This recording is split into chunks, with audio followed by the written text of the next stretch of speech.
Welcome to Leshwab Tire Center's Outdoor GPS, presented by Fisherman's Marine and Outdoor. Good morning, everyone. I'm Owen Hayes. You're watching Leshwab Tire Center's Outdoor GPS, presented to you by Fisherman's Marine and Outdoor. Today is Sunday, April 7th, and we're live. That's right, because we're the only live interactive fishing and hunting television show ever, and we'd love to hear from you. But you got to get in quick. It's called the Viewer Hotline. For now, it's 503-548-6777. Questions, comments, reports. But if you're out on the water with a live report, you go to the front of the line. We want to hear what you're seeing, how conditions are out there. If you have the time, I know you're watching, just call us up. You can do it while you're watching us on your little device. Trust me, I believe. Well, maybe don't trust me, but I believe the technology's there for that. Anyway, we'd love to hear from you.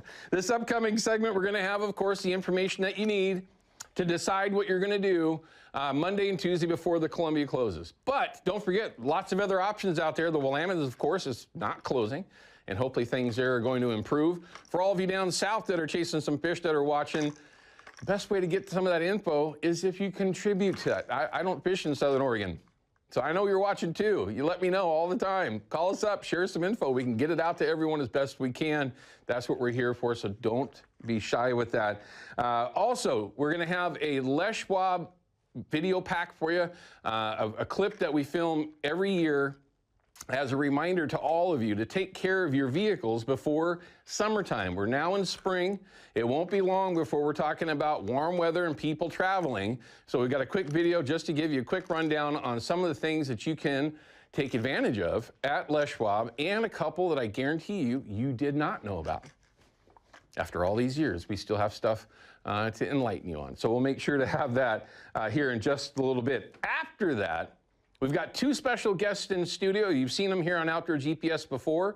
We've got Pete Fogel from Rods and Reels in Need, and we also have Deshaun Berry from Get Hooked here in the studio. We're going to talk about an upcoming event that is happening on May 4th over on Hag Lake. Now, this is a collaboration between their organizations and Washington County, who puts this tournament on. This is a great opportunity for families to get out. Doesn't matter if you're young, old, or like me, young, old. Okay, that was cheap. But at the very least, it's a great opportunity to get out and have some fun.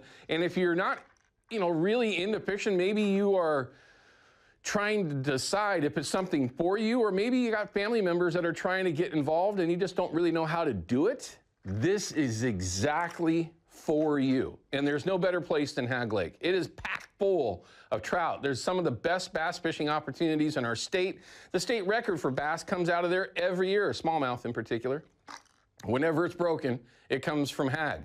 It's a place that you can spend the time year-round having fun, but at this event, you can learn how to actually be successful at it from folks that know what they're talking about. Pete and Deshaun are those guys, and it's a great chance really just to have some fun. If you're already into it, you can even help out, right? We're gonna give you options and ways that you can do that, and we're gonna enlighten you.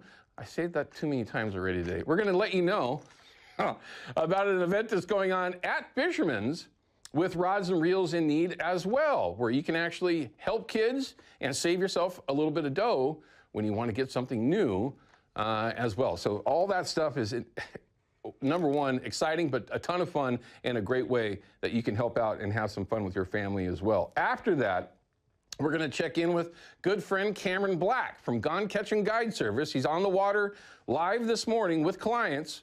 And from what I understand, the technology's working, so we got video and audio that's running, hopefully, the entire time, and we're gonna get a live report from him. Just see how things are, and again, that will help you make a real-time decision on where you might wanna be on the Columbia if you have the opportunity to get out Monday and Tuesday, before, again, it closes below Bonneville, where you might wanna end up. I know myself, I like to fish from the dam, quite a ways down, and I need to figure out where I'm going to spend those 2 days, because it's not a big window, and the opportunities aren't great, but you got to make the best of them, and we'll find out from Cameron how things are going for him real time. So make sure you catch us for the entirety of that. So that should tell you, we are buried today, but we would like to get some of those live reports in. Try to say that 3 times fast. But we actually do have a call that's coming in. Is this a report that we've got coming in from Mike? Oh, perfect. Let's take it real quick. We got time. Mike, you got a request for a tech tip. Thank you. I'm always looking for ideas for new tech tips to do with our Chevy Silverado tech tip of each week. What's your request? Well, I was wondering if you could show the people how to fabricate a spawn sack with the mulch in it to put it to a quick fish. Yes, okay. So that's absolutely simple. Ryan, write that down. That's going to be our tech tip for this upcoming weekend. Tuna balls or spawn sacks, ways that you can utilize them, easiest way to make them. And to be very honest, it's one of those baits that I know myself personally don't utilize nearly enough in the boat. Where we do utilize it on the bank when we're plunking, but it is certainly a great way to attract more bites, no question. Mike, that's a great request. We appreciate it. And now we have our tech tip for this upcoming weekend. Ryan, again, write that down. You know I'll forget because I'm old. Anyway, let's show everybody how you can send in some photos. But first, we're going to show some photos that everyone's been sending in.